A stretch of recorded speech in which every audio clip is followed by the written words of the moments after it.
The year is 2025.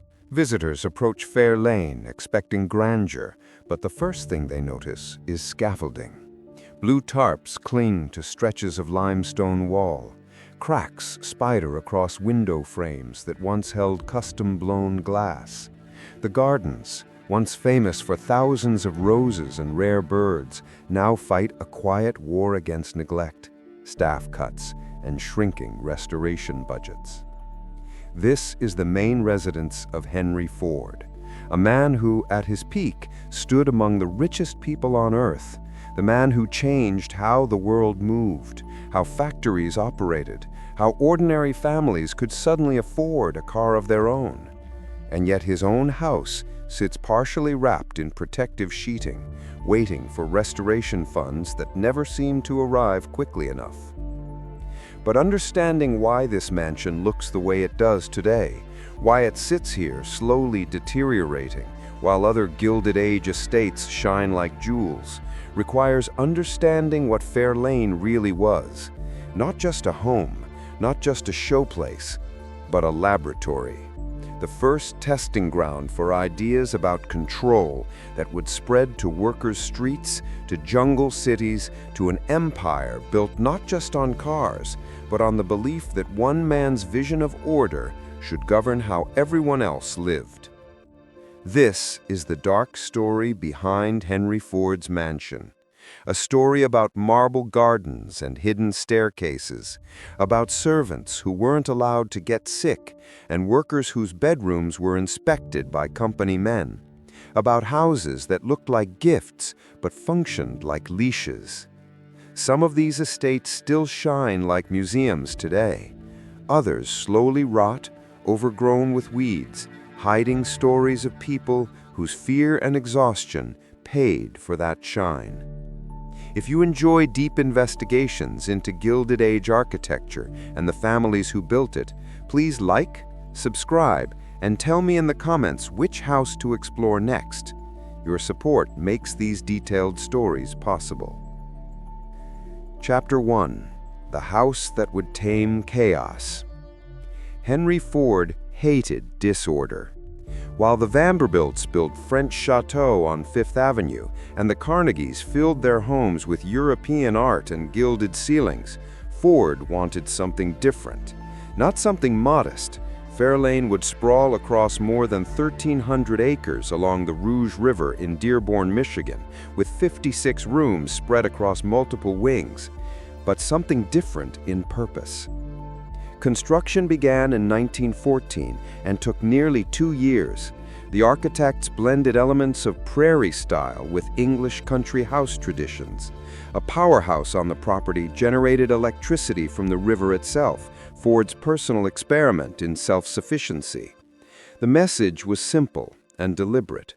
This estate would depend on no one. Clair Ford wanted comfort.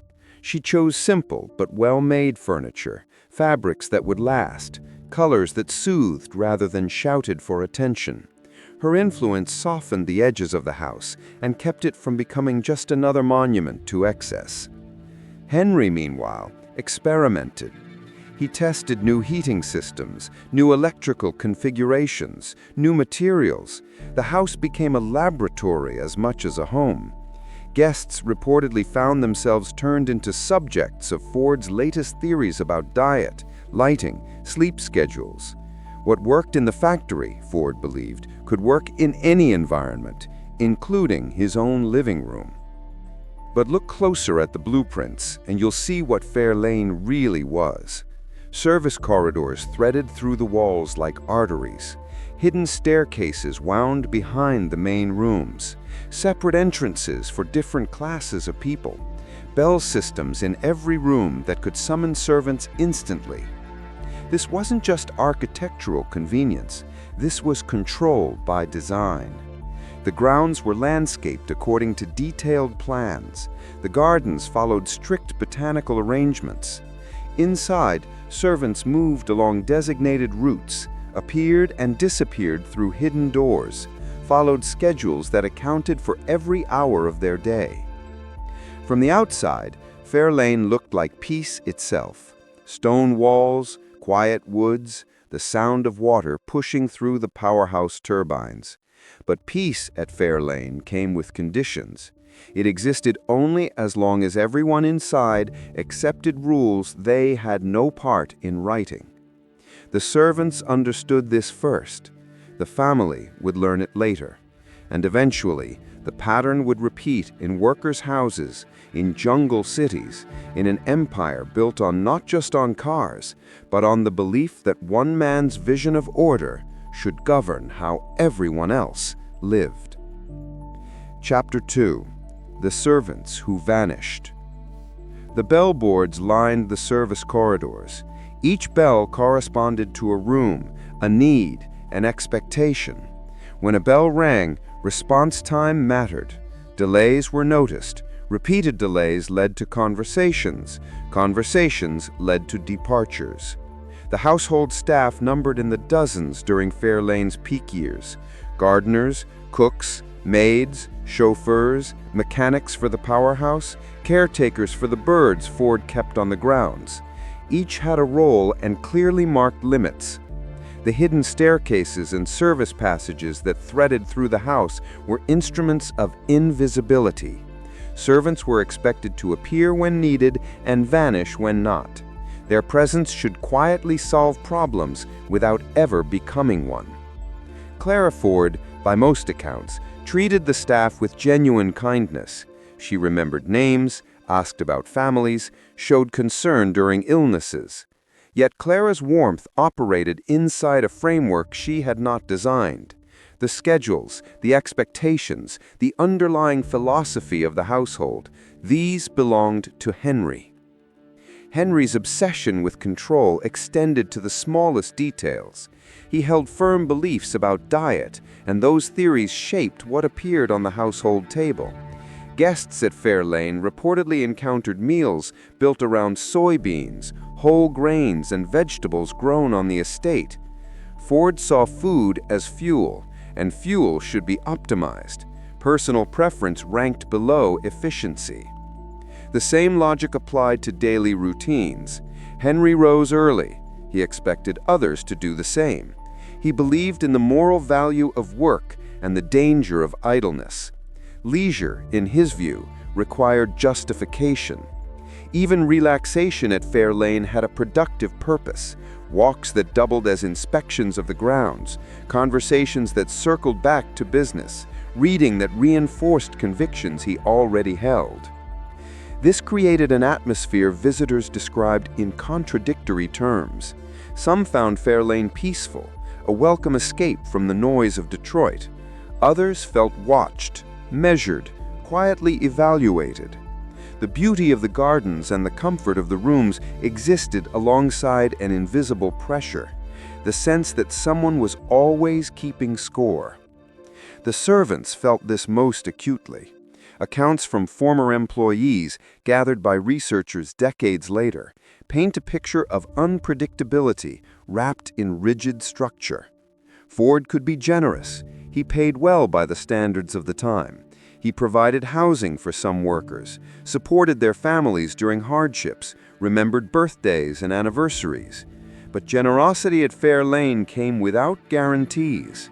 A servant who pleased Ford one month might find themselves dismissed the next over a minor infraction. The rules were clear until they suddenly changed. Loyalty earned credit, but that credit could evaporate without warning. This pattern, control dressed as care, structure that promised security but delivered anxiety, would repeat throughout Ford's empire. Fair Lane was simply the first laboratory, the house where Ford tested his ideas about how people should live, how households should run, how order could be imposed on the chaos of human existence. Outside the estate's stone walls, a larger experiment was already taking shape. Chapter 3. Model Streets. Hidden Chains. The houses looked like something from a catalog, and in a way they were. Neat brick structures lined the streets of Dearborn, just minutes from the Rouge plant. Small front porches, modest yards, windows that caught the morning light. For families who had spent years in cramped tenements or overcrowded boarding houses, these homes represented a transformation so complete it felt almost unreal. Tom and Anna, names borrowed to protect real families, whose stories survive only in fragments, arrived in Dearborn in the early 1920s. Both were children of immigrants. Both knew the particular exhaustion of industrial work without industrial wages. When they received the keys to their Ford Company house, Anna reportedly stood in the kitchen for several minutes without speaking. Running water, a gas stove, a bathroom inside the house itself, a small yard where children could play without dodging streetcars and delivery wagons. For families like theirs, the Ford housing program solved problems that had seemed permanent. The rent was reasonable. The commute to the factory took minutes instead of hours. The neighborhood was clean, safe, orderly. Compared to the chaos of Detroit's working-class districts, these streets felt like another country entirely. But the keys came with conditions, and those conditions revealed something important about the nature of the gift. Rent was tied directly to employment. Lose your job at Ford, and you lost your home. There was no separation between workplace and residence, no buffer between professional failure and personal catastrophe. The security of the house depended entirely on the security of the position, and positions at Ford were never truly secure. The rules extended well beyond employment status. The Ford Sociological Department, a name that sounds almost satirical now but was completely serious then, employed investigators whose job was to visit workers' homes. They checked for cleanliness. They asked about drinking habits. They inquired whether children attended school regularly, whether wives managed household budgets responsibly, whether families attended church. What looked like a simple home inspection quickly became an audit of an entire way of life. The official purpose was improvement. Ford believed that higher wages meant nothing if workers wasted money on alcohol or gambling. He wanted to create not just employees, but model citizens. The famous $5 day came with strings attached. To qualify for the full amount, workers had to pass inspection. Their homes had to meet standards. Their lives had to align with Ford's vision of proper American living. For some families, this felt like support. The investigators offered advice on nutrition, savings plans, English language classes for recent immigrants. They connected struggling families with resources, intervened in domestic disputes, helped navigate the bewildering machinery of early 20th century bureaucracy. For others, the visits felt like surveillance. The questions probed deep into private matters. How much did you spend last month? Does your husband drink? Why were your children absent from school on Tuesday?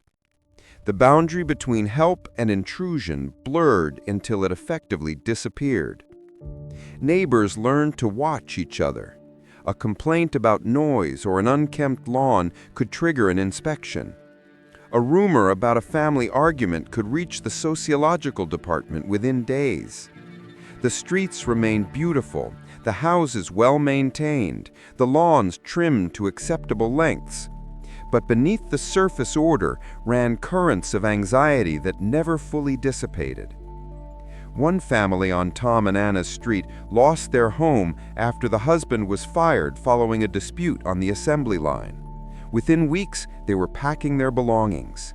The house that had seemed like salvation became just another temporary stop, another reminder that security in Ford's world was always conditional, always revocable.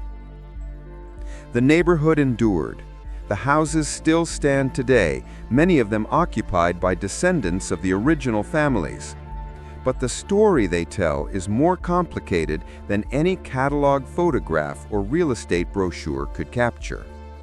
And if the workers' streets represented Ford's vision applied to hundreds, another project was taking shape that would apply it to thousands, not in Michigan, but deep in the Amazon rainforest. Chapter 4. The Gilded Cage on the Lake. The stone house on the shore of Lake St. Clair looked nothing like Fairlane. Where Henry Ford's estate emphasized self-sufficiency and experimentation, the home of Edsel and Eleanor Ford followed a different vision entirely. Coatswold architecture, leaded windows, limestone walls that seemed to have grown out of the earth itself, gardens that slid gently toward the water with an elegance that felt ancient, even though the house was barely a decade old. Edsel Ford had spent his life navigating a contradiction. He was heir to one of the largest fortunes in American history, yet he worked under a father who distrusted inherited wealth. He loved modern art, European design, architectural innovation, tastes his father viewed with suspicion at best and open contempt at worst. Edsel wanted to build something beautiful. Henry wanted to build something useful. The estate at Clair Point became Edsel's answer to that conflict. If he could not reshape the Ford Motor Company according to his own vision, he could at least shape his home. Construction began in 1926. The architect Albert Kahn, already famous for designing Ford's vast industrial plants, received a different kind of commission. No exposed steel here. No assembly line logic. Instead, Kahn created a house that looked as though it had stood for centuries. Hand-cut stone, massive chimneys, rooms that opened onto each other with a warmth that Fairlane's more rigid corridors never achieved. Eleanor Ford filled those rooms with art. Diego Rivera, Paul Cézanne, paintings and drawings that challenged and provoked, that embodied everything Henry Ford found suspicious about modern culture. The walls of Clair Point became a quiet rebellion, a gallery of tastes the patriarch could not control. But rebellion has limits when the rebel still depends on the empire. After dinner parties, Eleanor would sometimes step onto the terrace overlooking the lake. The water stretched toward the horizon, dark and calm. And somewhere beyond that line of darkness, on the far side of the city sprawl, the rouge plant glowed against the night sky. Furnaces that never cooled, assembly lines that never stopped, the source of everything that made this beautiful house possible. Eleanor understood the exchange. The stone beneath her feet, the paintings on her walls, the gardens where her children played, all of it traced back to those distant fires, to the workers who arrived before dawn and left after dark, to the accidents, the exhaustion, the lives slowly consumed by the machinery of production. She managed this knowledge the way many in her position did, through philanthropy, through careful attention to causes that mattered, through a genuine effort to use wealth responsibly. But the fundamental equation remained unchanged. Beauty here was purchased by labor there. Comfort in this house was subsidized by discomfort in countless others. Edsel himself grew increasingly ill during the 1930s. Stomach problems that doctors struggled to diagnose, fatigue that did not lift. Stress piled up year after year as he fought losing battles against his father's decisions. Henry Ford had a fixed vision for the company, and that vision did not include the changes Edsel believed were necessary. The son's ideas were overruled, his appointments reversed, his authority quietly undermined by lieutenants who reported directly to the father. The lake house became a refuge from these struggles, a place where Edsel could walk the gardens without encountering his father's disapproval, where Eleanor could raise her children according to values that differed subtly but significantly from those that governed life at Fairlane. But even here the shadow reached. Every comfort depended on the continued success of the enterprise. Every beautiful object existed because the factories kept running, the workers kept producing, the system kept turning. Clair Point was a gentler cage than Fairlane. but it was still a cage. And far to the south, in a jungle that none of them would ever visit, Henry Ford was building the largest cage of all. Chapter 5. Fordlândia. The mansion philosophy becomes a city. A telegram arrived in Dearborn with numbers that would have staggered most businessmen. 2.5 million acres, an area larger than some American states. Land grants from the Brazilian government that promised Henry Ford something he had never fully possessed: control over his own supply chain. Rubber. The Ford Motor Company consumed it by the ton for tires, hoses, gaskets, every component that needed flexibility and resilience. And nearly all of it came from British and Dutch plantations in Southeast Asia. Prices shifted according to foreign decisions. Supply depended on distant governments and distant crises. For a man who had built his empire on self-sufficiency, this dependence felt intolerable. The solution, as Ford saw it, appeared straightforward: grow his own rubber in the Amazon basin, where rubber trees originated, where the climate seemed perfect, where land cost almost nothing and labor even less. Build a plantation, build a processing facility, build, in effect, an entire city that answered only to him. Fordlândia began to rise from the jungle in 1928. American managers arrived with blueprints drafted in Michigan, streets laid out in rigid grid patterns, houses constructed in familiar Midwestern styles, clapboard siding, pitched roofs, front porches facing neighbors across tidy lanes, a water tower stamped with the Ford logo, a hospital, schools, a central square where workers could gather under the constant gaze of company supervisors. The goal was not merely production, the goal was transformation. Ford believed that American methods, American values, American routines could be exported anywhere. The jungle, in his mind, was raw material waiting to be organized. The local population was labor waiting to be improved. Jose arrived in Fordlândia in 1929. His name appears in no official records. He stands in for dozens of workers whose individual stories survive only in fragments. What he found when he stepped off the boat was a town unlike anything in his experience. American houses, American food, American rules. The cafeteria served oatmeal, whole wheat bread, canned vegetables, foods Ford believed promoted health and efficiency. Local dishes were discouraged. Local cooking was treated as a problem to be corrected. Workers were expected to adopt not just American labor practices, but American lifestyles. To live in American houses, eat American meals, and organize their days according to American schedules. Alcohol was prohibited. The Amazon had a long tradition of local brewing, drinks fermented from native fruits, cantinas where workers gathered after exhausting days. Fordlândia banned it all. In its place, recreation was organized around activities labeled wholesome: square dances, poetry readings, gardening competitions. Entertainment that might have felt normal in Dearborn felt oddly staged and out of place in the dense tropical heat. The workday followed factory logic: fixed hours, supervised tasks, time clocks that recorded arrivals and departures with mechanical precision. But the jungle ran on different rhythms.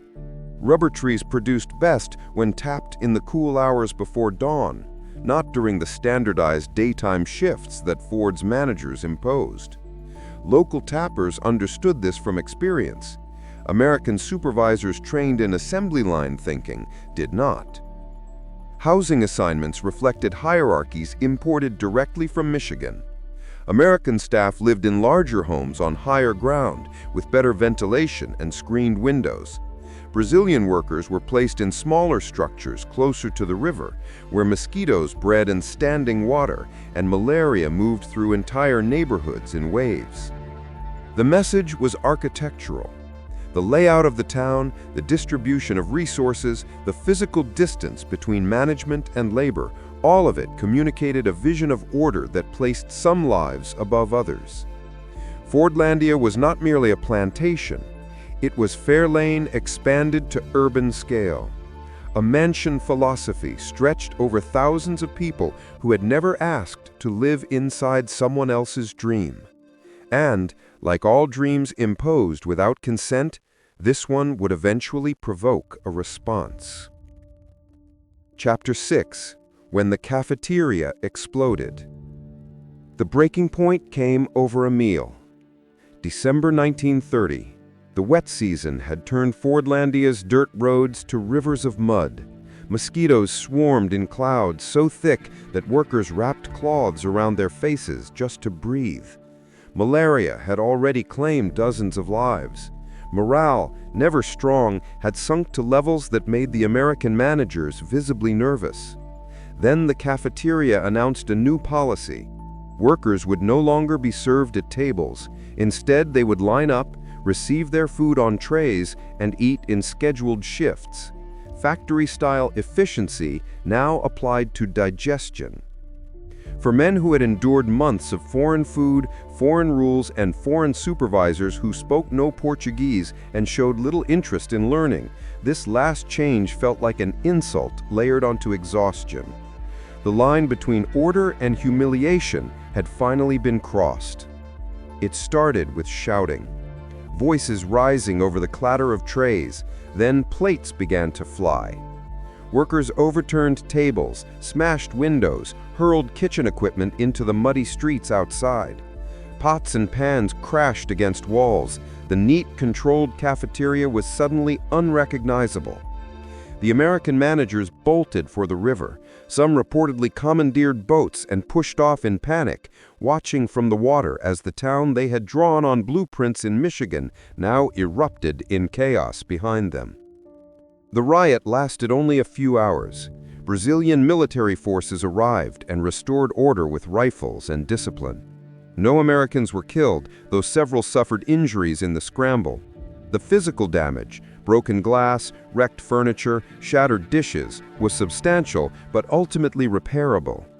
What could not be repaired was the illusion.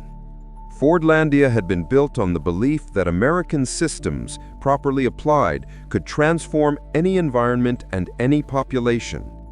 The riot exposed what the managers had refused to see. The workers were not raw material. They were people with their own customs, their own pride, their own threshold for how much control they would tolerate. And the trouble went far beyond cafeteria rules or hurt feelings. The core of the project, the rubber itself, was failing. Ford's planners had made a catastrophic error. In Southeast Asia, rubber trees grew in carefully spaced rows, separated enough to slow the spread of disease. Those plantations relied on trees transplanted long ago from the Amazon. But in their native environment, the trees had evolved alongside natural predators and pathogens. South American leaf blight, a fungal disease that had always existed in the Amazon, was normally held in check by the loose, irregular spacing of wild rubber trees across the forest. When Ford's managers planted trees in dense, perfectly ordered rows, copying the layout that worked in Malaysia, they accidentally created perfect conditions for disaster.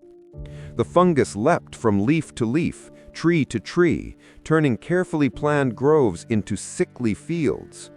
Branches blackened, leaves fell, entire plantations could be wiped out within a few seasons.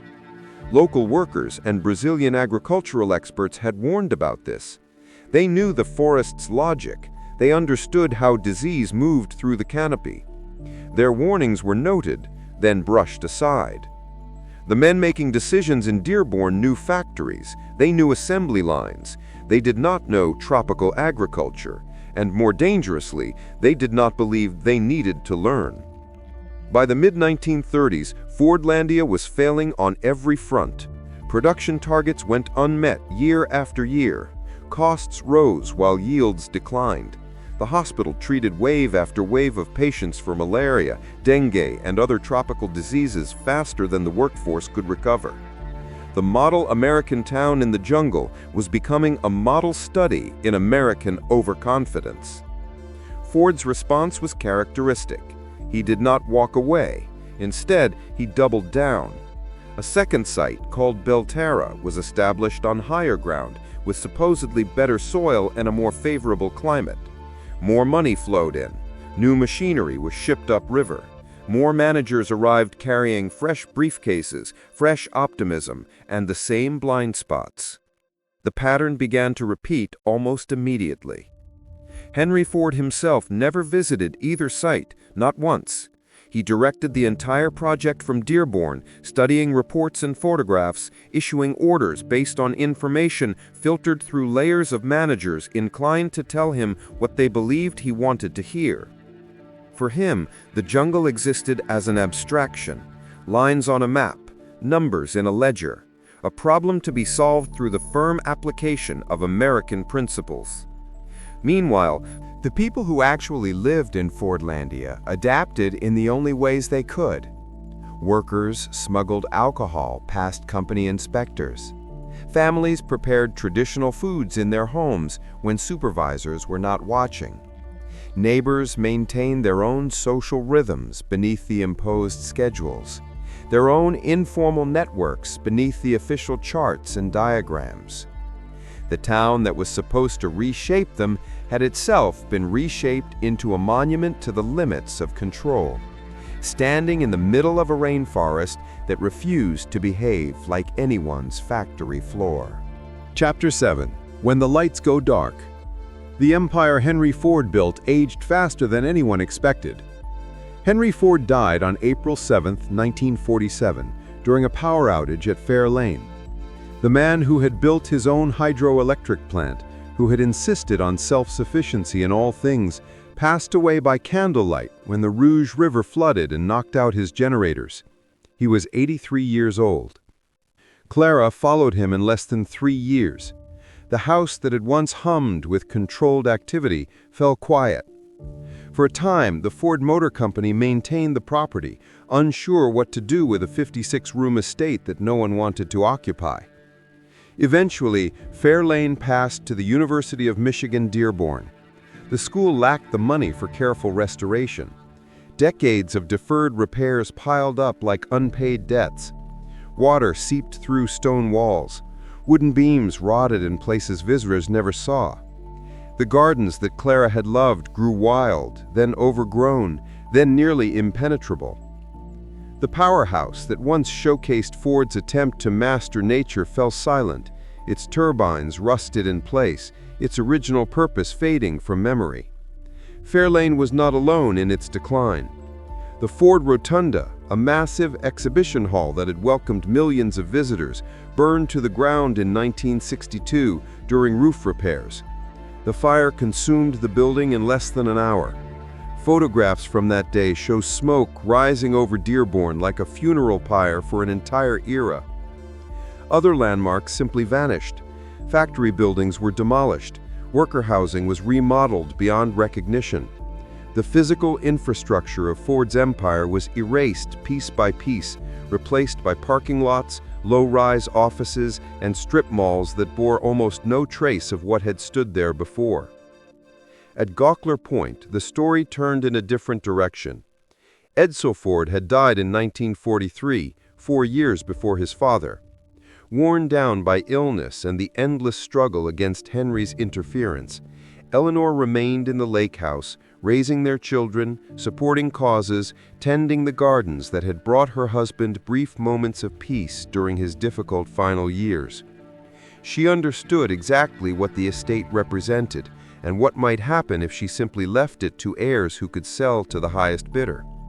The shoreline of Lake St. Clair was valuable real estate. Without protection, the stone house and its grounds would be chopped into lots, the lawns paved over, the art collections scattered through auction catalogs. In 1976, Eleanor Ford donated the estate to a public trust. The house became a museum. The gardens opened to visitors who would never have passed through the gates while the family lived there. Rooms designed for private life now hosted school groups, architecture buffs, and casual tourists. What had been private became shared. What had been exclusive became accessible. Yet even this act of generosity carried echoes of the old contradictions. The docents who lead tours today tell carefully curated stories. The art receives attention. The architecture earns admiration. The labor that made it all possible, the workers at Rouge, the servants moving through back corridors, the gardeners who kept those lawns and borders immaculate, appears mostly in asides and footnotes. In Dearborn, the Ford home's historic district survived through stubbornness more than strategy. Some original families stayed, passing houses from one generation to the next despite rising taxes and pressure to sell. Others left, replaced by new residents who knew nothing of the sociological department, the inspections, or the conditional nature of those early leases. The neighborhood eventually earned historic designation in the late 20th century, protecting it from wholesale demolition but also freezing it in a particular moment. The houses look much as they did nearly a century ago. The stories behind their brick walls and clipped hedges remain far harder to see. And in Brazil, Fordlândia entered its longest chapter, not as a functioning company town, but as something stranger, a place where the past refuses to fully disappear, where rusted machinery stands beside new concrete, where children play in the shadows of buildings their great-grandparents once worked inside. The mansions were going dark, but the people who had lived within their systems, in estates, in model streets, in jungle towns, were still finding ways to bend those spaces to their own lives, long after the original vision had faded. Chapter 8. The Quiet Work of Rescue. The scaffolding went up slowly, so slowly that some visitors wondered if it would ever come down at all. Fair Lane's restoration did not begin with grand ceremonies or dramatic unveilings. It began with small repairs in forgotten corners. A leak patched in one roof valley. A beam quietly stabilized above a hallway no longer in use.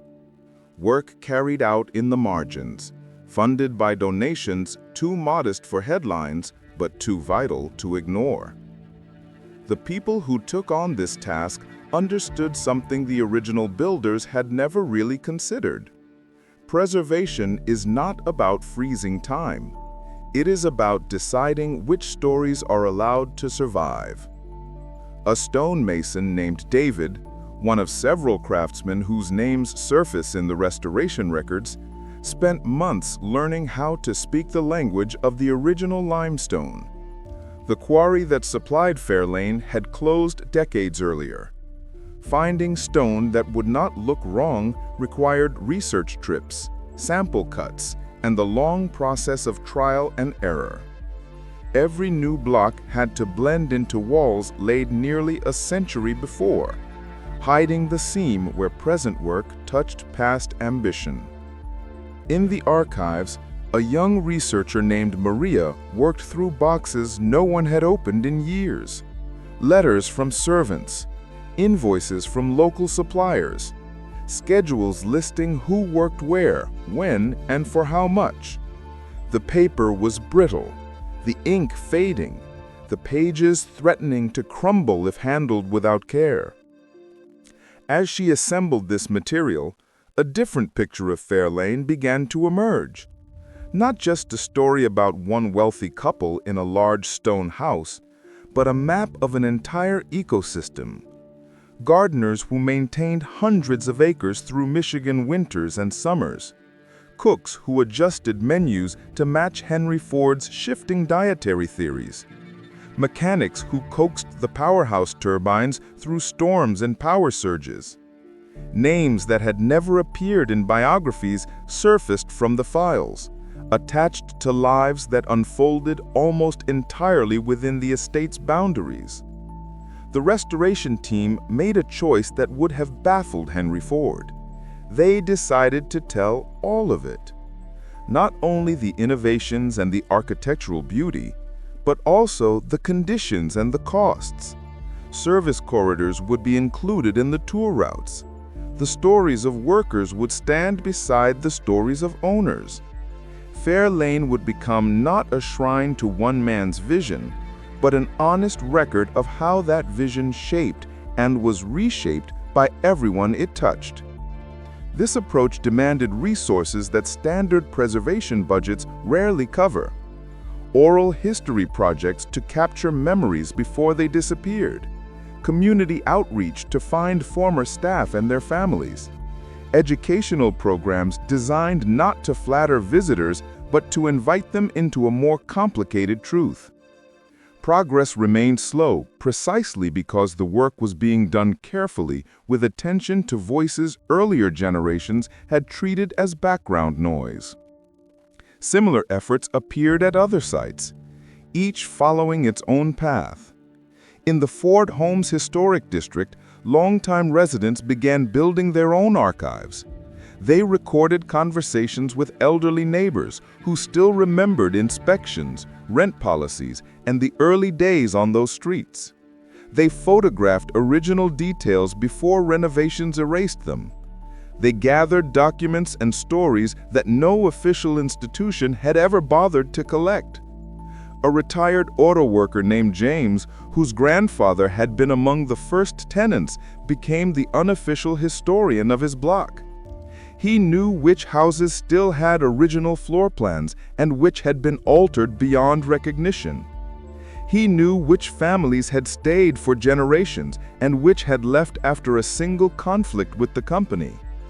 He carried stories of inspections passed and failed, of neighbors who quietly helped each other survive layoffs, of the mixed emotions people felt toward a company that offered shelter while also setting the terms for how that shelter could be used. These projects operated mostly without institutional backing. No major foundation grants, no glossy brochures. Just people who understood on a gut level that their histories mattered, even if no one had ever written them down. The work continues today, unfinished, underfunded, but stubbornly alive. Every stone reset at Fair Lane, every recorded memory from Dearborn, every photograph rescued from a family album amounts to a small act of reclamation.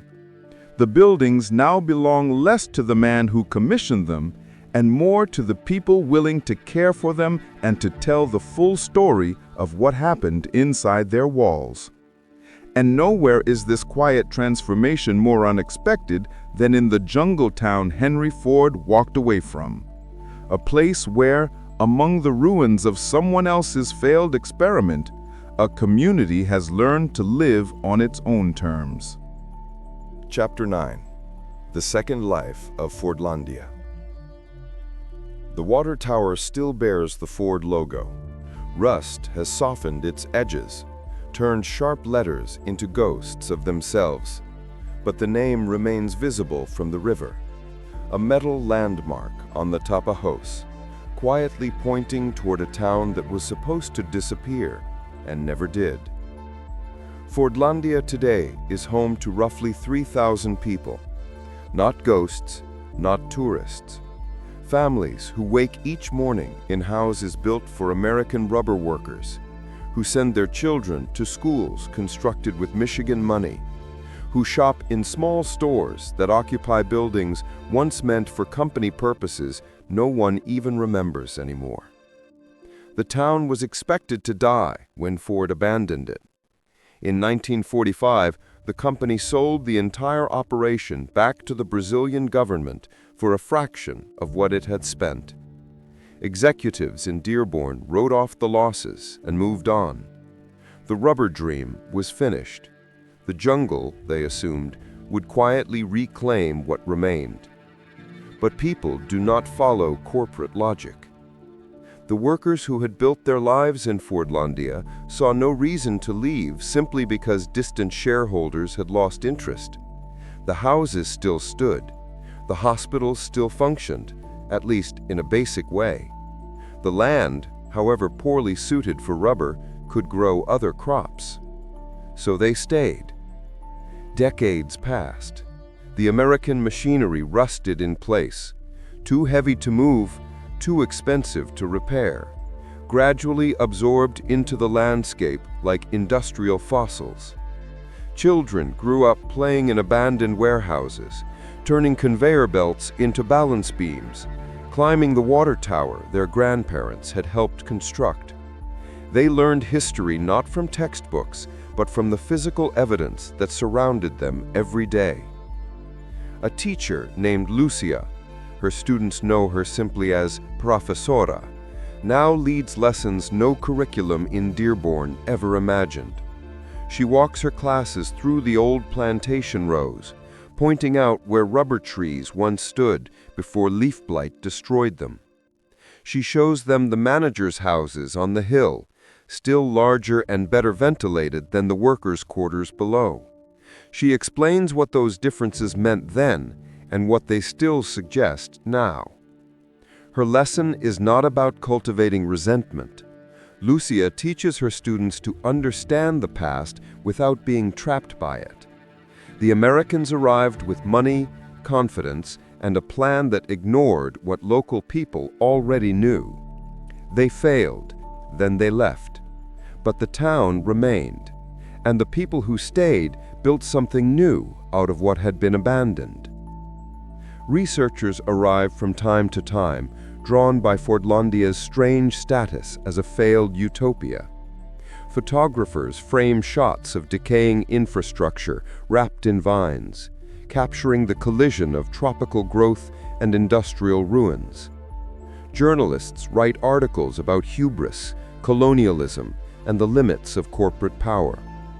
They come, they observe, they take notes and images, and then they leave. The residents have learned how to receive these visitors without letting them define what the town is. Yes, Fordlândia has an unusual origin story. Yes, the ruins make striking photographs. But this is not a museum. It is a place where people work shifts, argue over bills, celebrate weddings, and worry about their children's futures, no matter what happened nearly 90 years ago. Some of the old buildings have found new purposes. A warehouse now stores agricultural equipment. A former administrative office houses a small clinic. A building once used for company meetings hosts church services and community gatherings. The infrastructure of control has been quietly repurposed to serve needs Ford's planners never considered, because they never asked what the community itself might want. The jungle, meanwhile, has proven more resilient than anyone in Dearborn ever predicted. Reforestation projects have begun to replace failed rubber groves with native species. Young people who might once have left for distant cities now find work in environmental restoration, turning the site of an ecological miscalculation into a living laboratory for recovery. Fordlândia has become something Henry Ford himself would never have understood. A place that belongs to the people who live there, not to the company that built it. A reminder that control, no matter how total it seems at first, eventually hits its limits. And in Michigan, far from the Tapajos, other communities are learning similar lessons, slowly reclaiming factories, streets, and houses that were designed for someone else's purposes, and teaching them to serve the lives that remain. Chapter 10. Streets that Learn to Speak. The block party happens every August now. Folding tables stretch across lawns that company inspectors once measured for compliance. Children chase each other between houses whose original tenants lived under constant evaluation. The smell of grilled food drifts through air that once carried mostly factory smoke and quiet anxiety. The Ford Homes Historic District has become something its designers never intended. A neighborhood, not a model community, not a demonstration project, not a laboratory for social engineering, just a place where people know each other's names, watch each other's children, argue about parking and property lines, and all the ordinary frictions of shared space. The streets that were built to showcase corporate benevolence have been reclaimed by the untidy warmth of actual human life. Margaret has lived on Norwood Street for 43 years. Her husband's family was among the original tenants, arriving in the 1920s when the houses were new and the rules were strict. She remembers stories her mother-in-law told about the Sociological department visits, the careful cleaning before inspectors arrived, the rehearsed answers to predictable questions, the relief when the front door finally closed and the family could exhale. Those days feel distant now, almost impossible to imagine. Margaret's grandchildren run through the same rooms where their great-great-grandparents once whispered, afraid of being overheard.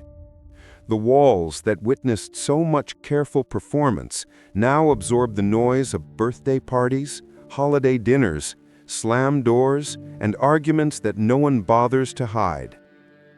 The historic designation, when it came, brought mixed feelings. Some residents welcomed the protection it offered against developers who had been circling for years, eager to demolish the old houses and build something taller, shinier, more profitable. Others worried about restrictions, about being told what colors they could paint their doors, about trading one form of control for another. The compromise emerged through community meetings that stretched late into the evenings. Residents would maintain historic character while keeping authority over their own properties. Outside experts could advise, but not command. The neighborhood would preserve its past without becoming a prisoner to it. Walking tours now bring visitors through streets that once admitted only employees and their families. Docents, many of them longtime residents, tell stories that company brochures never printed. They speak about wages that felt miraculous and surveillance that felt suffocating, about the gratitude workers genuinely felt and the resentment they carefully hid, about the complicated inheritance of living in houses built by people who wanted to control how you lived inside them. Robert leads one such tour every month. His grandfather worked at Rouge for 31 years, walked these same sidewalks thousands of times, raised children in a house that was never quite his, no matter how long he paid rent. Robert tells visitors about finding his grandfather's employee file in an archive, inspection reports, moral evaluations, the documented details of a private life turned into company property. The file made Robert angry at first, then sad, then determined. He began recording interviews with elderly residents, capturing memories before they disappeared. The project grew into an informal archive, boxes of photographs and documents stacked in his basement, a history assembled from fragments that no institution had thought worth preserving. Other residents added their own materials, letters, pay stubs, photographs of families posed stiffly in front of houses that represented both achievement and constraint. The collection has no official status, no professional cataloging, no climate-controlled storage. It exists because people decided their stories mattered enough to save. The neighborhood that was designed to demonstrate how workers should live has become a testament to how they actually did live.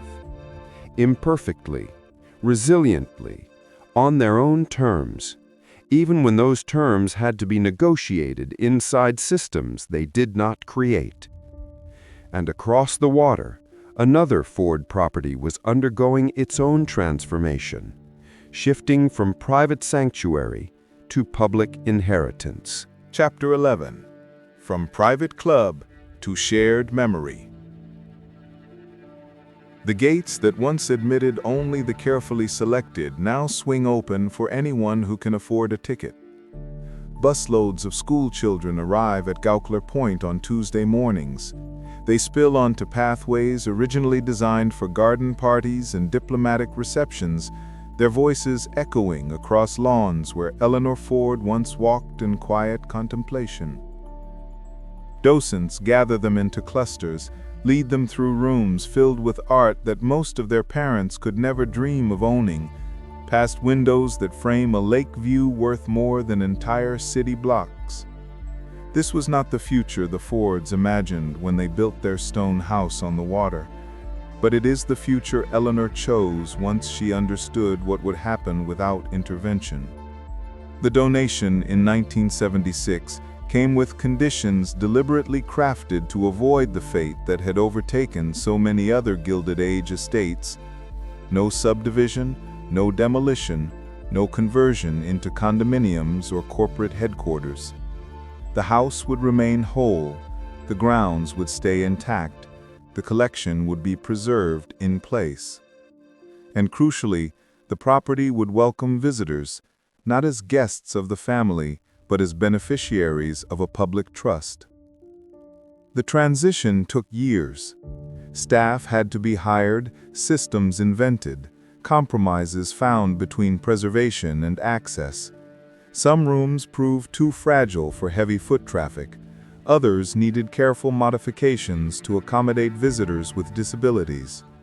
A house built around the comfort and privacy of one family had to be quietly redesigned for thousands of strangers who would flow through it year after year. Jennifer has worked as a docent at Ford House for 11 years. She remembers her first tour, standing in the great hall, nervous about explaining the lives of people whose world seemed impossibly distant from her own. Over time, her approach changed. She moved away from reciting dates and design details and toward conversations. Now she asks questions as often as she answers them. She invites visitors to think about what it meant to live surrounded by such beauty and to know exactly where it came from. The Rivera painting in the dining room becomes a doorway into discussions about labor and industry. The view across the lake opens space to talk about who has access to such vistas and who never did.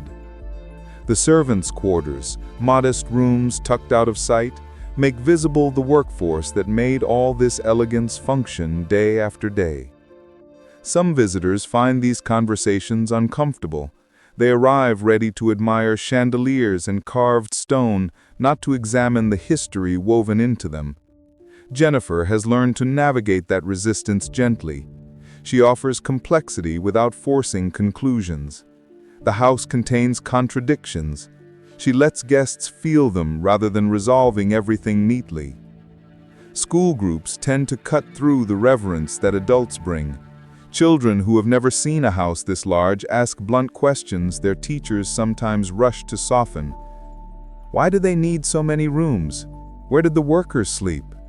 Did the kids who lived here have friends from outside the rich neighborhoods? Their curiosity tears away the aura of untouchable grandeur and demands that the past be treated as a human story, not just a museum set. Outside, the grounds have become community space in ways Eleanor might not have predicted, but would likely have appreciated. Wedding parties pose on the terrace where she once hosted diplomats and business partners. Families spread blankets on lawns maintained by crews whose work echoes that of earlier gardeners. Summer concerts draw crowds that fill the air with folding chairs, plastic cups, and applause, where once there had only been carefully controlled guest lists. Ford House has not erased its history of exclusivity. The stone walls still speak in the language of wealth and power. The art collection still represents purchasing power far beyond ordinary imagination. But within that frame, something has shifted. The property now serves purposes its builders never intended, welcomes people they never would have admitted, and gives space to stories they never wanted highlighted. This transformation from family sanctuary to public resource offers one version of what great houses can become. Not mausoleums frozen at a single moment of glory, but living institutions capable of being reinterpreted, places where the past remains visible and honest, but does not dictate who is allowed in or what must be believed. And back in Dearborn, at the estate where this particular story began, Another similar possibility was finally taking shape as another mansion slowly learned how to open its doors to the world outside. Chapter 12. New Storytellers. The camera light blinks red in the Great Hall of Fair Lane. Outside, restoration crews continue their patient work on the limestone facade. Inside, a young filmmaker adjusts his tripod on floors that once felt the footsteps of industrialists, presidents, and servants who moved like shadows. Marcus came to this project by accident rather than intention. A simple documentary assignment for a local television station brought him to Fair Lane on a public tour. Something about the place unsettled him, not the grandeur which he had expected, but the silences, the gaps in the official narrative where other stories should have been. He began returning on his own time, interviewing archivists, tracking down descendants of former staff, piecing together accounts that had never been gathered into a single telling. The project grew beyond anything the television station wanted or could broadcast. Marcus kept working anyway. His documentary will not be a celebration of Henry Ford's genius, nor will it be a straightforward indictment of his flaws. Marcus has learned that the most honest histories resist both temptations. They sit with contradiction, allow complexity to remain unresolved, and trust audiences to draw their own conclusions. The film includes footage from all the sites that once formed Ford's domestic empire. Fair Lane, restored and still restoring. The workers' houses in Dearborn, now lived in by families who have made them entirely their own. Gaukler Point, transformed into a public trust on the shore of Lake St. Clair. And Fordlândia, where children play beneath a rusted water tower that still bears a famous name. Marcus maps these locations not as separate curiosities, but as expressions of a single vision. The same impulse that designed hidden servant corridors at Fair Lane also produced inspection programs for workers' homes. The same philosophy that controlled meal schedules in the mansion also imposed American food on Brazilian laborers in the jungle. The scale changed from estate to neighborhood to company town. The underlying logic remained constant. But the map now includes another layer: the people who have reclaimed these spaces, the historians recovering erased stories, the residents who turned model houses into actual homes, the community in Brazil that refused to disappear when the company withdrew, the visitors who walk through Ford House and Fair Lane asking questions earlier generations would never have voiced out loud. The documentary ends not with Ford's death, but with a scene from a recent summer afternoon. A neighborhood gathering on one of the old company streets in Dearborn. Elderly residents who remember the last traces of corporate oversight share folding tables with young families who know the history only from stories. Children run across lawns that were once measured for compliance. Laughter rises in spaces designed for control. Marcus films without narration. The images speak for themselves. Here is what was built. Here is what it cost. Here is what remains. Here is what people have made from it. The Great Hall of Fair Lane holds echoes of all these stories. The room where Ford once entertained according to rigid protocols now hosts school groups, community events, and visitors from around the world.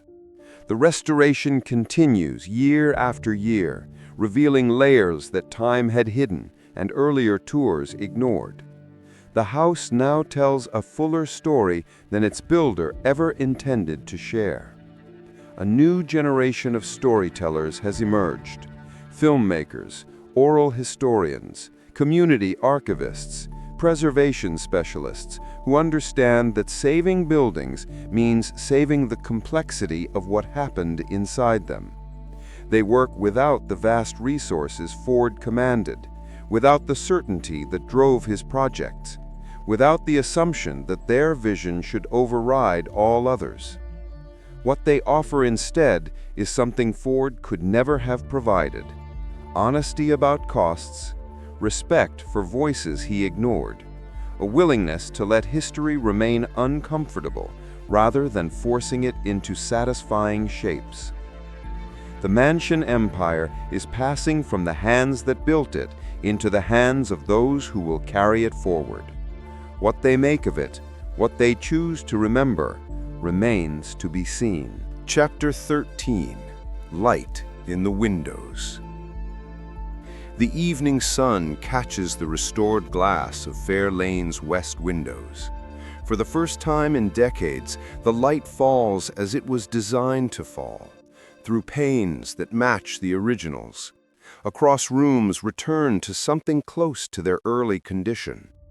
But the house is no longer waiting for Henry Ford to approve the arrangements.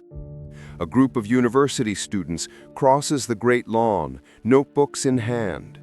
Their assignment is not to admire the architecture, but to interrogate it. How does space communicate power? What do floor plans reveal about who mattered and who did not? Which doors were meant to be seen and which were meant to stay invisible? The questions would have bewildered the home's original owners. They would have seemed impertinent, perhaps even dangerous. Now they form the backbone of a semester's work. The powerhouse runs again, its turbines restored by engineers who treated the project as both historical preservation and practical training. Electricity flows from the Rouge River just as Ford intended, though the purpose has changed. What was once a demonstration of one man's self-sufficiency now powers classrooms, archives, and workshops that serve thousands of students and visitors each year. In Dearborn, the sun sets over streets that have outlived their original purpose. Porch lights flicker on in houses built as instruments of control and now used as ordinary homes.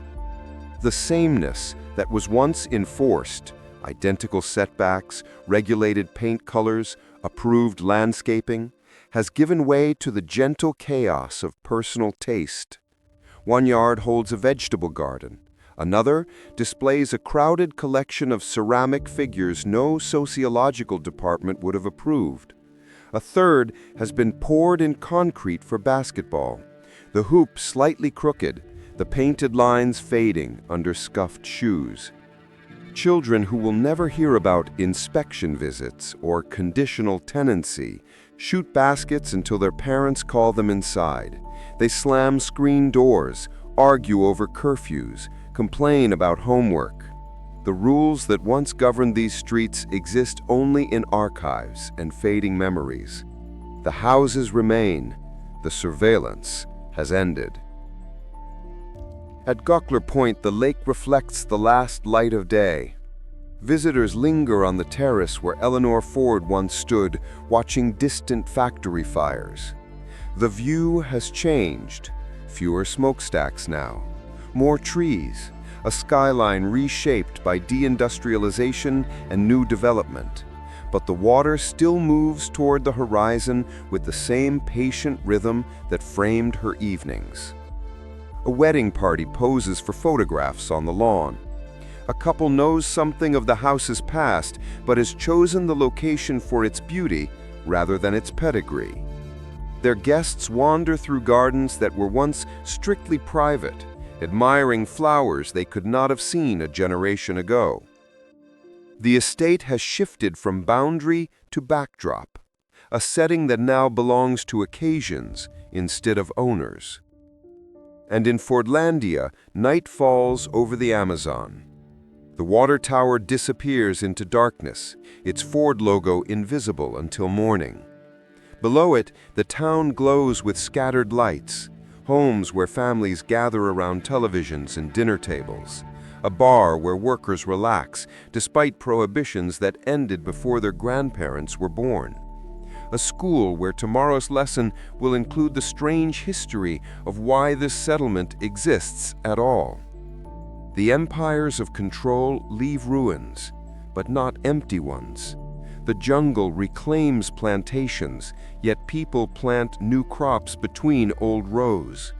Rivers erode the foundations of powerhouses, yet engineers come back to stabilize what can still be used.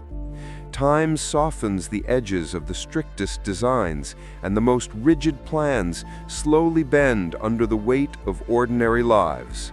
Chapter 14. What the Door Remembers. The brass doorknob at Fair Lane's main entrance has been turned perhaps 1,000,000 times. Hands in white gloves during formal dinners, calloused palms of workers delivering supplies, fingers trembling with nerves before important meetings. The metal has worn smooth in places, shaped by decades of arrivals and departures, by all the hopes and fears that have passed through this threshold. This morning, a docent named Sarah polishes that knob before the first tour. No one has told her she must. There is no checklist that requires it. She does it because the gesture connects her in a small, tangible way to everyone who has touched this same surface before. Industrialists and servants, family members and strangers, the powerful and the forgotten. She thinks about hands. Ford's hands, which purportedly never lost the roughness of his farm boy years despite his wealth. Clara's hands, arranging flowers in vases throughout the house, creating softness inside stone walls. The hands of maids scrubbing floors before dawn. Gardeners pruning roses in heavy summer heat. Chauffeurs gripping steering wheels while waiting for instructions that might not come until midnight. The door remembers none of this, and all of it. Objects absorb history without understanding it. They persist while the people who use them disappear. This doorknob will outlast Sarah just as it outlasted Henry Ford, just as it will outlast today's visitors who brush past it without a second thought. Humans are not objects. Humans remember selectively, interpret constantly, revise their stories again and again. The way people talk about Fair Lane has changed with every generation. Ford's contemporaries saw a monument to American ingenuity. Later critics saw evidence of megalomania and control. Current interpreters try to hold both views at once, acknowledging achievement without ignoring cost, admiring the engineering while naming the harm. The same process unfolds across the former mansion empire. In the workers' houses, descendants re-examine family legends and discover that the prosperity they inherited came wrapped in conditions their grandparents rarely described in detail. At Ford House, curators revisit collections and labels, asking which voices have been amplified and which have been pushed to the margins. In Fordlândia, residents shape identities that include the American episode without letting it define who they are. Memory is not preservation.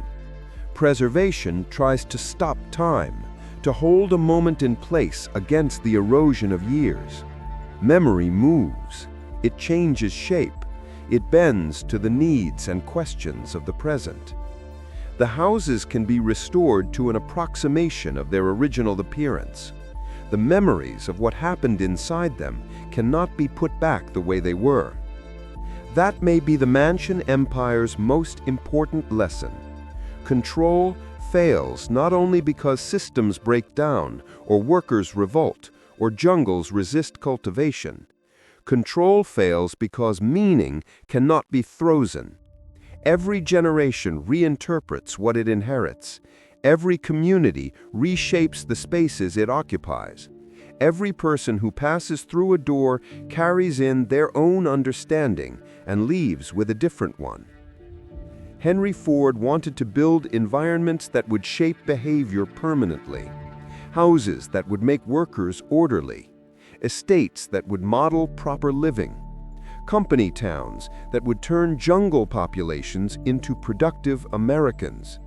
The physical structures often worked exactly as planned. The psychological programming never fully did. The people who lived in these spaces adapted, resisted, subverted, endured. They smuggled their own habits and beliefs into rooms designed to correct them. They maintained identities inside systems designed to remake them. They passed down stories that contradicted official narratives. They waited out the empire and then reclaimed what was left. Sarah finishes polishing and steps back. The doorknob gleams, ready for another day of hands. In a few minutes, the first visitors will arrive. Families, students, historians, curious strangers. Each will touch this same metal. Each will cross this same threshold. Each will take away a different sense of what this house is and what it means. The door swings open. Morning light spills across the entrance hall. Another day begins at Fair Lane, and the story shifts again, ever so slightly, with everyone who enters and everyone who leaves. The mansion empire has become something its builder never imagined, not a fixed monument to one man's vision, but an ongoing conversation among all the people his vision touched and all the people who have come after, determined to tell the whole story, not just the one written on the blueprints. Chapter 15. The Question That Remains. A child stands in the Great Hall of Fair Lane, neck craned back, trying to make sense of the ceiling. Her classmates have already scattered through the room, leaning over fireplaces, tracing carvings on window frames, counting the patterns in the wooden floor. She stays where she is, eyes wide, pinned in place by the sheer size of everything around her.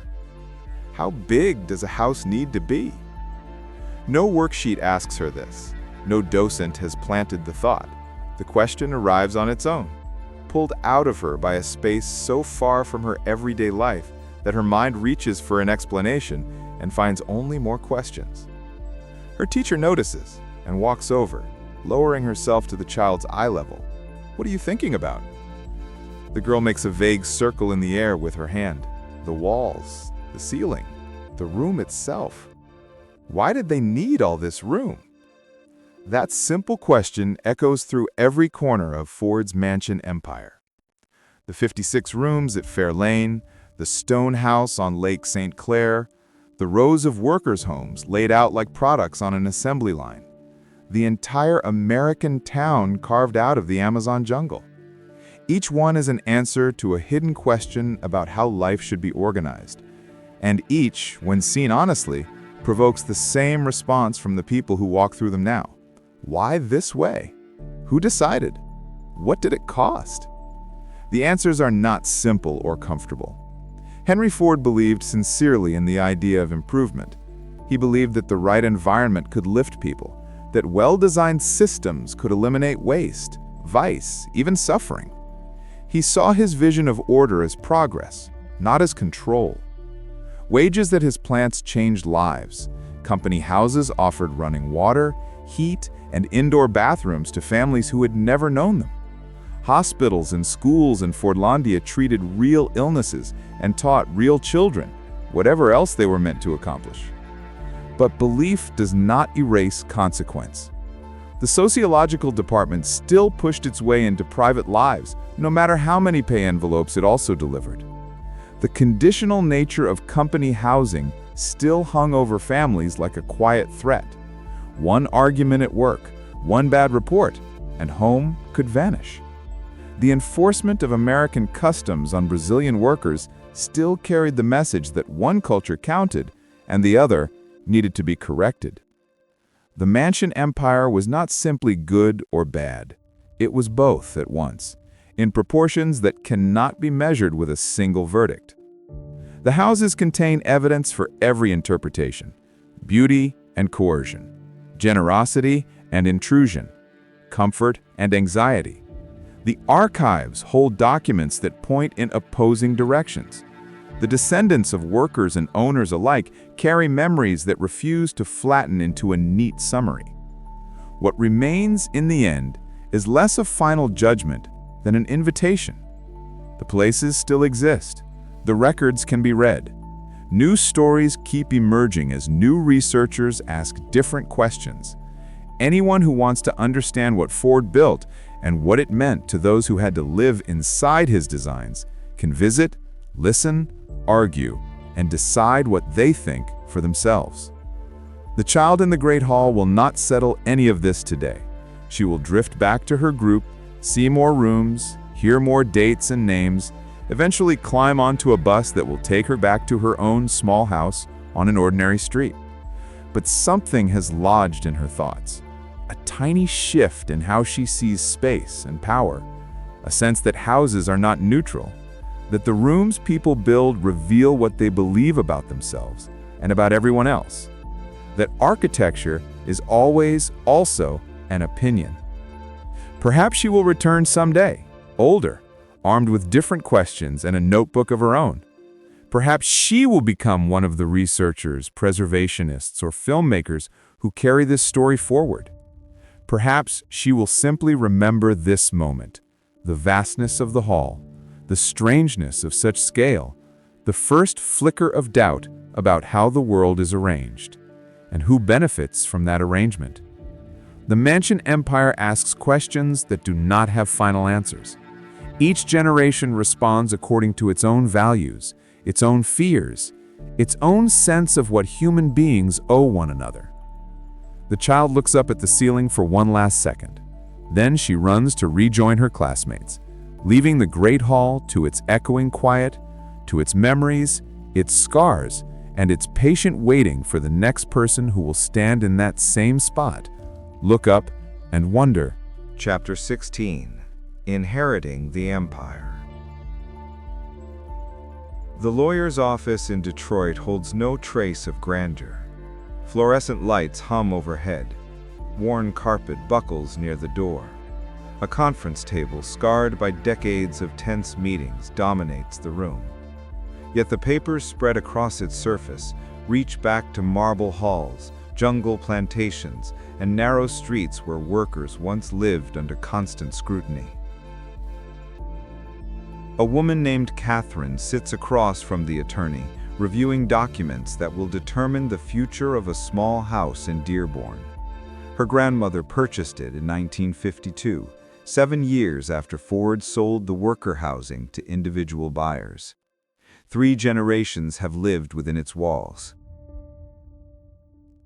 Now, Catherine must decide whether to keep, sell, or donate a property whose market value has multiplied roughly 100-fold since her grandmother signed the original deed. She is far from alone in facing this kind of choice. Across the former empire, descendants confront questions of inheritance that reach well beyond simple arithmetic. What does it mean to own a fragment of this history? What obligations come with that ownership? Which stories are attached to the property, and who has the right or the responsibility to tell them? Catherine's grandmother rarely spoke about the early years, the inspection visits, the unease of living under standards that were never fully explained but always enforced, the way neighbors whispered about the Sociological department, the wave of relief that passed through the street when Ford finally sold the houses and the new owners could paint their doors any color they wished. These memories appeared only in scattered comments, fragments that Catherine collected without grasping their full weight. Now, holding the deed, she understands something her grandmother may never have put into words. Ownership alters the relationship completely.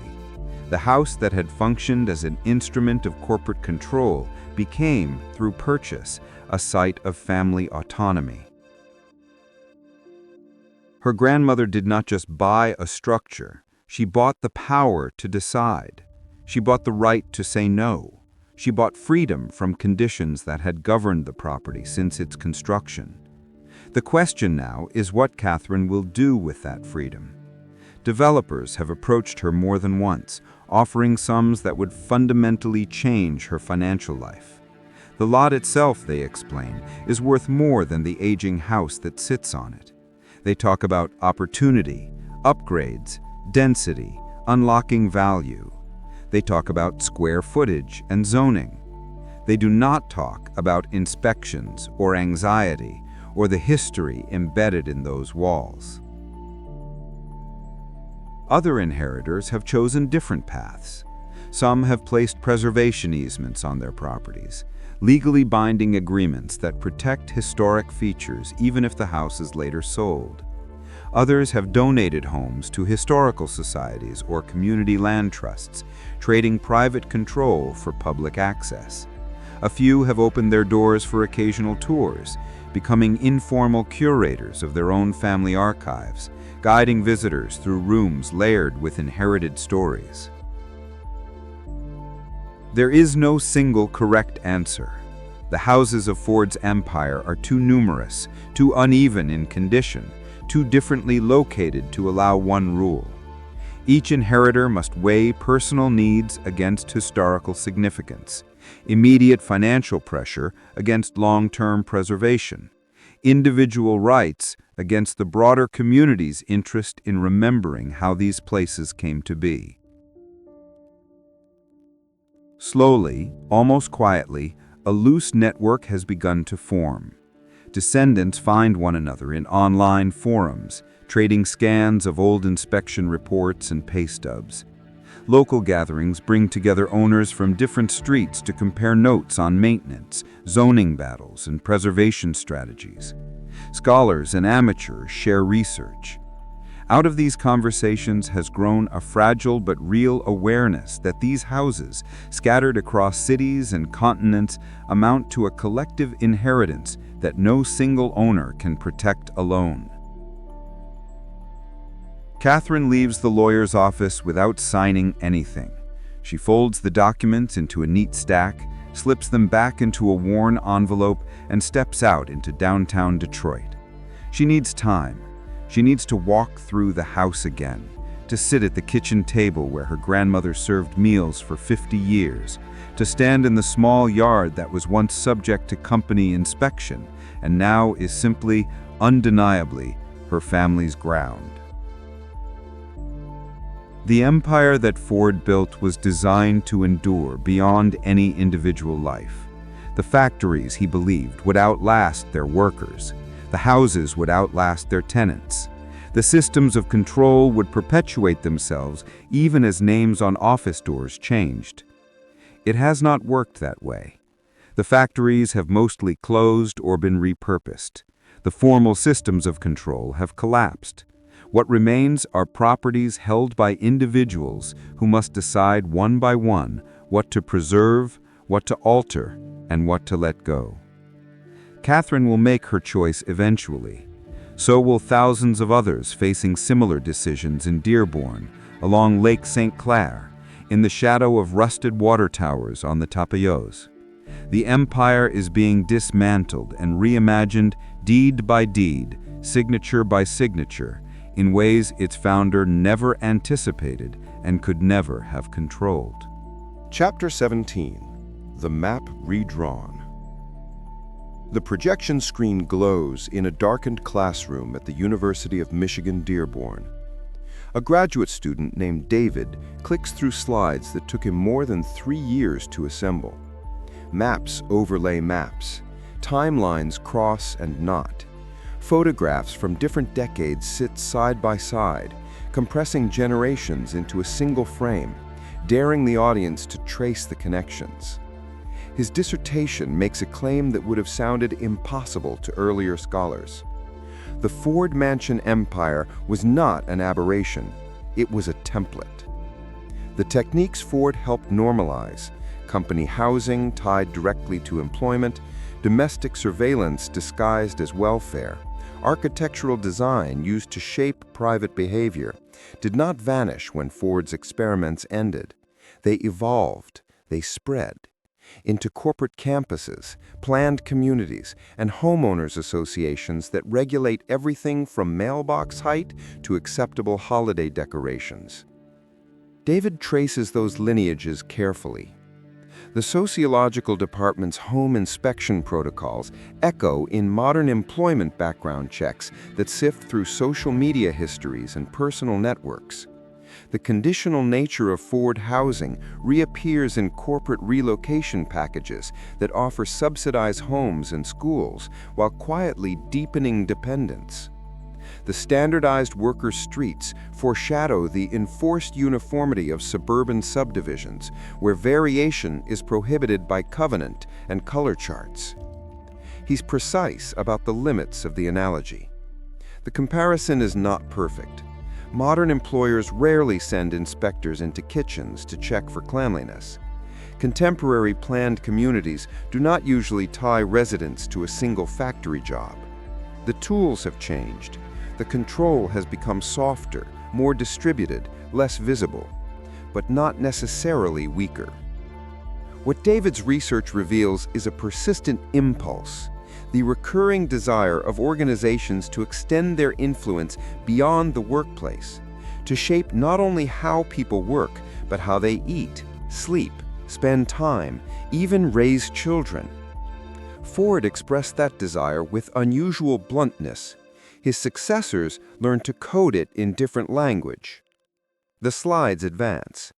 Fair Lane appears alongside corporate headquarters that include apartments, gyms, cafeterias, and wellness spaces designed to keep employees on site as many hours as possible. The Fordlândia Hospital shares a slide with contemporary wellness programs that track employee step counts, heart rates, and sleep patterns, adjusting insurance premiums accordingly. The workers' houses sit opposite new workforce housing complexes where nurses, teachers, and warehouse workers live in employer-subsidized units they can lose the moment they switch jobs. David pauses often to qualify his claims. Correlation is not causation.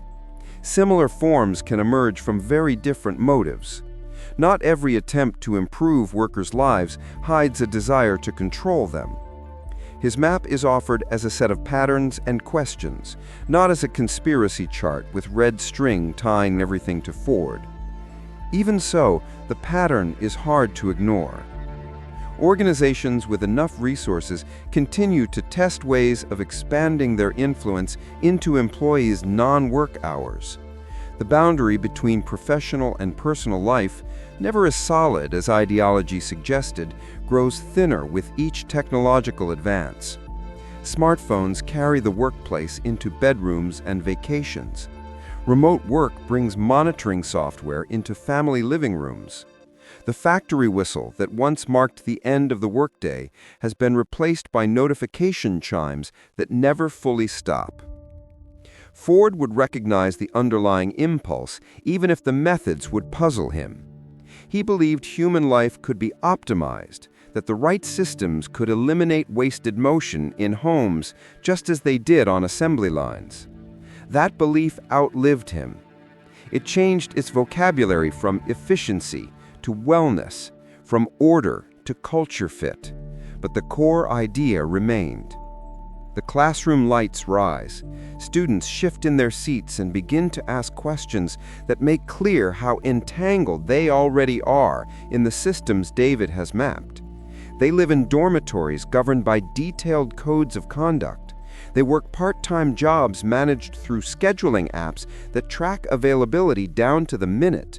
They inhabit digital platforms that log their preferences, locations, and purchases with a precision Henry Ford could never have imagined, but would probably have admired. The mansion empire, David suggests, was not an endpoint. It was an early chapter. The questions it raises about the limits of organizational power, about the line between help and control, about who gets to decide how others should live, those questions have not been settled. If anything, they have become more urgent. David closes his laptop. The projection screen goes dark. Conversations break out in small clusters around the room, students comparing notes on their own workplaces, their own leases, their own rules. The maps may be finished for now, but the argument they started continues long after the seminar ends. Chapter 18. The door opens. The morning light falls differently on Fair Lane now. The last pieces of scaffolding have come down from the east wing. For the first time in many years, nothing interrupts the line of the roof or hides the stonework. The limestone glows as it did about a century ago, even though the house it encloses now serves purposes its builder never planned. A visitor walks up the path toward the main entrance. She is not wealthy. She has no connections. No chauffeur waits at the drive. She carries no handwritten invitation on thick cream paper. She bought a ticket the night before on her phone, drove in from a small apartment in a nearby city, and parked in a lot that once held the cars of industrialists, dignitaries, and carefully chosen guests. The brass doorknob turns beneath her hand, the same knob Henry Ford once grasped, the same metal servants touched as they slipped in and out in near silence. The same threshold that for decades marked a hard line between those who belonged and those who did not. She steps inside. The great hall opens before her, tall, echoing, strange, and yet unexpectedly approachable. Docents greet her with easy smiles and offer maps instead of instructions. Other visitors move through the space at their own pace. Families shepherding distracted children, elderly couples taking slow, careful steps, students clutching notebooks, tourists speaking languages that never reached these walls during the Ford years. What was once an empire of control has shifted into something quieter and more complicated. The house has become a place of questions instead of commands, of tours instead of orders, a space where anyone who can get here and buy a ticket can walk in, look around, and decide for themselves what they think of it all. Outside, the Rouge River keeps sliding past, indifferent to human plans. Its water still feeds the powerhouse channel. The turbines turn as they have for roughly a century, taking motion and turning it into electricity. The system Ford designed still works, but its output has changed ownership. Now it powers classrooms, exhibits, and restoration work instead of a single family's private grid. Across Dearborn, the workers' streets ease into another ordinary day. Children wait for school buses on sidewalks their great-great-grandparents once walked, under worried eyes, wondering how an inspection would go. The houses along those blocks are painted in shades the Sociological department would never have allowed. Bright doors, mismatched shutters, gardens that follow personal taste instead of printed diagrams. Some yards grow tomatoes beside roses. Others are cluttered, lived in, unmistakably free. The neighborhood breathes on its own. At Gaukler Point, the lake catches the same morning sun that once lit the windows of Edsel and Eleanor's rooms. Staff unlock doors and switch on lights. Tours will begin within an hour. Phones will ring in the office with questions about wedding dates and photo permits. Grounds crews will move through beds and borders, tending gardens that now belong, in a real sense, to anyone who shows up. And in Fordlândia, under the rusted water tower with its fading Ford logo, another day starts in the Amazon heat. Families wake, make breakfast, head to work and school. Some will spend the afternoon in buildings once meant for company purposes, now repurposed for local needs. They are not living the lives Henry Ford planned for them. They are living their own lives, shaped by local decisions, local desires, local realities. The Empire Mansion has not vanished. Its stones still stand. Its streets still exist. Its water towers still rise above trees and rooftops. But the meaning attached to those structures has shifted. The same walls now hold different stories. The same designs now serve people who were never supposed to be the main characters. The visitor at Fair Lane lingers a moment longer in the Great Hall, then follows a docent toward the next room. Behind her, the brass knob settles back into place, ready for the next hand, the next arrival. The door that once kept most people out now waits open for whoever comes. Epilogue. What we build next. The scaffolding will come down eventually. The restoration will continue, year after year, revealing more of what Fair Lane was and allowing new interpretations of what it could mean. But the real restoration, the one that matters most, is not happening to buildings. It is happening to stories. Every interview recorded with an elderly resident before memory fades, every document rescued from a basement archive, every tour that tells the full truth instead of a convenient half, every descendant who chooses preservation over profit, complexity over simplicity, honesty over myth. These are the acts that restore not just structures, but understanding. Henry Ford believed he could build environments that would control behavior forever, that the right architecture, the right systems, the right rules would create permanent order out of human chaos. He was wrong. What he actually built were stages.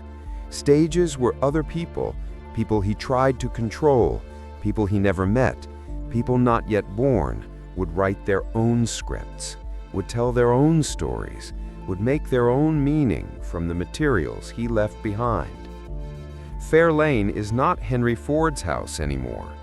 It belongs to the university students who question its design, to the docents who complicate its narrative, to the visitors who walk through asking uncomfortable questions about power and privilege. The workers' houses are not Ford's demonstration project anymore. They belong to the families who stayed when they could have left, who maintained their own archives when institutions ignored them, who insisted their stories mattered even when no one was listening. Gaukler Point is not the Ford family's private sanctuary anymore. It belongs to the school children who run across its lawns, to the wedding parties who make new memories in its gardens, to everyone who enters its gates and sees not wealth to be envied, but history to be understood. And Fordlândia is not Ford's failed experiment. It belongs to the people who refused to disappear when the company withdrew, who built lives from the ruins of someone else's dream, who taught their children that the past does not have to define the future. This is what inheritance really means, not the transfer of property, but the transfer of responsibility. The responsibility to remember honestly, to preserve thoughtfully, to interpret fairly, to ask hard questions and sit with uncomfortable answers. The Mansion Empire asks us, what do we owe to the past? What do we owe to the people who built these places and the people who suffered in them? What do we owe to future generations who will inherit our choices just as we inherited Ford's? There are no simple answers. There never were. But the questions themselves are valuable. They keep us honest. They prevent us from falling into the same trap Ford did, the trap of believing that our vision, our values, our idea of how life should be organized is the only one that matters. The brass doorknob at Fair Lane will be turned millions more times, by hands we cannot imagine, by people with questions we have not yet thought to ask, by generations who will see in these stones and streets meanings we cannot predict. That is as it should be. The empire of control is over. What comes next is something messier, more democratic, more honest. 1,000 different interpretations, 1,000 different inheritances, 1,000 different stories, all unfolding in the same spaces, all legitimate, all necessary. The door is open, the light is on, the story continues, and this time, everyone gets to help write it. Closing. The dark story behind Henry Ford's mansion is not just about one man or one family. It is about the patterns that repeat when power believes it knows best, about the cost of order imposed without consent, about the resilience of people who refuse to be reduced to someone else's plan. It is also about transformation, about how spaces designed for control can be reclaimed for community, about the worst impulses of one era can be honestly examined by the next, about how inheritance is not just what we receive, but what we choose to do with it. Fair Lane sits on the Rouge River, still waiting, still asking questions, still teaching lessons its builder never intended.